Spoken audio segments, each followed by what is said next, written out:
Hi there. Welcome to Market Insights. I'm Brian Christopher. It's Thanksgiving week here in the US, and I'm thankful you joined me. You're in luck, because it's also prediction week here at Smart Profits Daily. So a quick recap is in order. In 2018, in prediction week, I told you to buy when others are fearful. If you bought one of my recommendations from that letter, Carvana, today you'd be up more than 600%. As you can see here, last year was all about biotech. And of course, 2020 followed. That brought volatility. However, Atara Biotherapeutics, one of my picks, was up 314% from its March lows. Overall, the two names I recommended last year are both up 47% since the essay was published. And that number is coincidental. It's not too shabby though, given the S&P 500 index is up almost 13% over that stretch, and the Dow Jones Industrial Average is only up 5%. I take these predictions seriously. I put a lot of thought into them. This year was no different. So this year, we're combining our last 2 years' predictions. We're betting on hated stocks and biotech. Before I get to the picks though, please click on the red subscribe button below in the lower right-hand side of your screen. We need more of you on our subscriber rolls, and we'd like to think you need us. In our Smart Profits Daily e-letter on Thursday, happy late Thanksgiving by the way, I wrote about some biotech ideas that could make you a lot of money. Click on the link under the name of our channel below if you want to check them out. Today, I'm again encouraging you to buy when others are fearful, just like in 2018. Now, we know 2020 was a terrible year in many respects, but for one sector of the stock market, it was absolutely atrocious. Property and casualty insurers saw so many hurricanes that they had to start using the Greek alphabet to name the storms. That had only happened one other time, in 2005. One hurricane traveled over land to absolutely destroy Cedar Rapids, Iowa. They called it a derecho. Other superlatives for the 2020 storm season included the latest forming Cat 5 hurricane on record. That was Iota.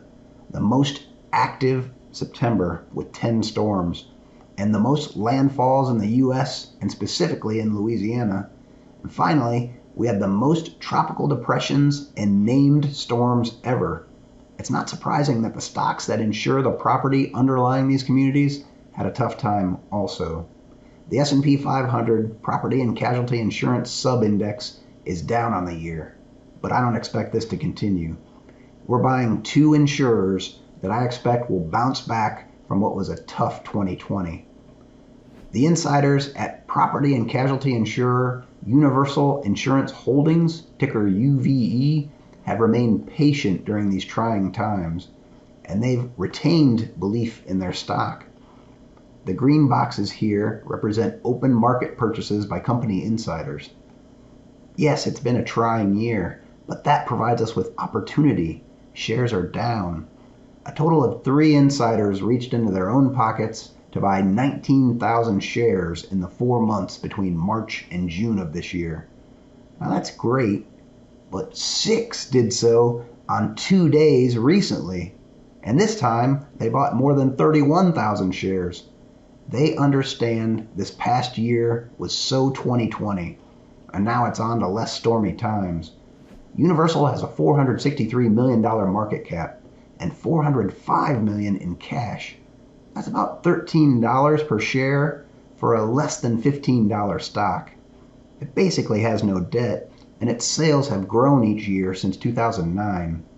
Now, even though Universal suffered some storm-related losses this year, it still expects to earn between $1.80 and $2.10 per share, and its share price is poised to bounce back. Its insiders, the people who know more than anyone else about the company, believe so too. The company has bought back shares also. It bought back more than $20 million of shares when prices were weak in the second and third quarters. I suspect they're buying right now too. Finally, UVE will also pay us investors. Based on its quarterly dividend and its most recent special payout, it's yielding 5.2%. Our next recommendation is Old Republic International, ticker ORI. It pays its shareholders regularly. It has paid a cash dividend each year since 1942, and it's raised that payout for 39 years in a row. You don't see that very often. Old Republic offers more than just property and casualty insurance. It's also the number 3 title insurer in the US. That's a big deal at a time when lots of homes are changing hands, and it doesn't lose money. An insurance company's combined ratio is the sum of its losses and expenses divided by the premiums it receives. ORI's premiums have covered these costs each year for the past 8, and its general insurance segment alone has done so in 14 out of the past 15 years, even in the midst of all these natural catastrophes. You can also see that Old Republic insiders are regular buyers of their own shares. So that's the list. I expect Universal will be a double by this time next year, and Old Republic will just keep doing what it's doing. Given the strength of the housing market and the strength of ORI's underwriting team, it should give us at least a 50% total return. But if insurance stocks aren't sexy enough for your taste, check out my article on biotechs from Tuesday. There's a link below the video. Thank you for listening. Be safe out there.